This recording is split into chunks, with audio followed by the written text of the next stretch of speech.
Schedule కులాలను తెగలను విభజించే అధికారం సుప్రీంకోర్టుకు గాని కేంద్రానికి గాని రాష్ట్రానికి గాని లేదు అని దళిత ఐక్యవేదిక రాష్ట్ర గౌరవ అధ్యక్షులు బెంచ్మ్యాన్ అన్నారు. సుప్రీంకోర్టు తీర్పును నిరసిస్తూ దళిత సంఘాల ఆధ్వర్యంలో శనివారం ఆదివారం పేట నుండి 7 రోడ్ల కూడలి మీదుగా సూర్యమహల్ నుంచి రైతు బజార్ జంక్షన్లోని అంబేద్కర్ భవనం వరకు కొనసాగింది. ఎస్సీ ఎస్టీల వర్గీకరణ, ఎస్సీ ఎస్టీల క్రిమిలేయర్ విధానాలపై చర్చించారు. రాజ్యాంగంలో 341 ఆర్టికల్ ప్రకారం పార్లమెంట్ గానీ రాష్ట్రపతి ఆమోదం లేకుండా ఎస్సీ వర్గీకరణ ఎలా చేస్తారని ప్రశ్నించారు. రాష్ట్ర మాల ఉద్యోగుల సంఘం convener N Bharat Bhushan Raj, SC ST టీచర్ల సంఘ రాష్ట్ర అధ్యక్షులు పోతుల దుర్గారావు, రాష్ట్ర నాయకులు డాక్టర్ అంబేద్కర్, డాక్టర్ గంజీ ఎజ్రా, మురళీకృష్ణ, బోనుల అప్పారావు, అంపోలు ప్రతాప్, సంజీవరావు, జాన్ తవిటయ్య, రాజు, బలగ మోహన్, నందేష్, పిన్నింటి అప్పన్న, ఎన్మూర్తి, బమ్మిడి వేణుగోపాల్, తిర్లంగి రామకృష్ణతో పాటు జిల్లాకు చెందిన మాల మహానాడు వివిధ మండలాలకు దళిత సంఘాల నాయకులు పాల్గొన్నారు.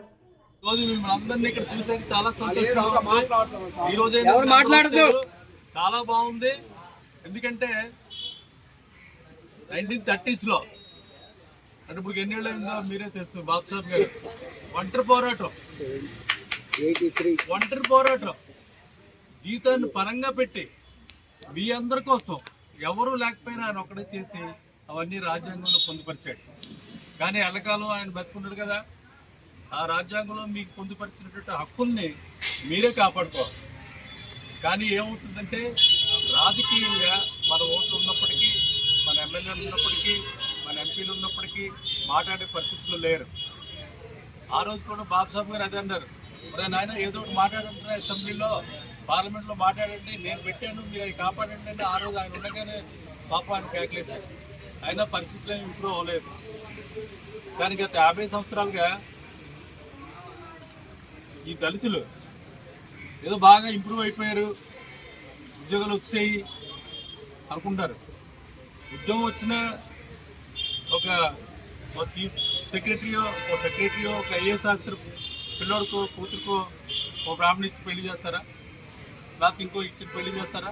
చెయ్యరు కదా. ఆయన ఎంత సెక్రటరీ అయినా దళితుడే, రిటైర్ అయినా దళితుడే, చచ్చినా దళితుడే.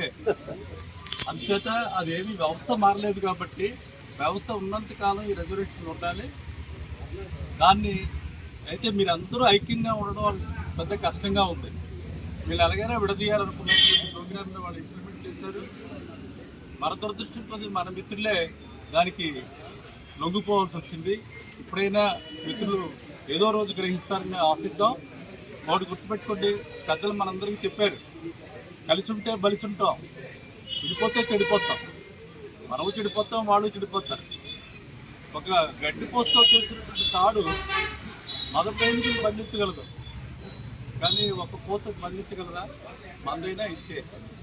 మిత్రులారా, మీరు భాష పుస్తకమే మీ ఆస్తి, కాన్స్టిట్యూషనే మీ ఆస్తి. మీకు ఎవరికి డబ్బులు ఉండవు, మీరు ఎంత ఉద్యోగం అయినా డబ్బు ఉండదు, ఏదో తినడానికి ఉండడానికి సరిపోతుంది తప్పితే.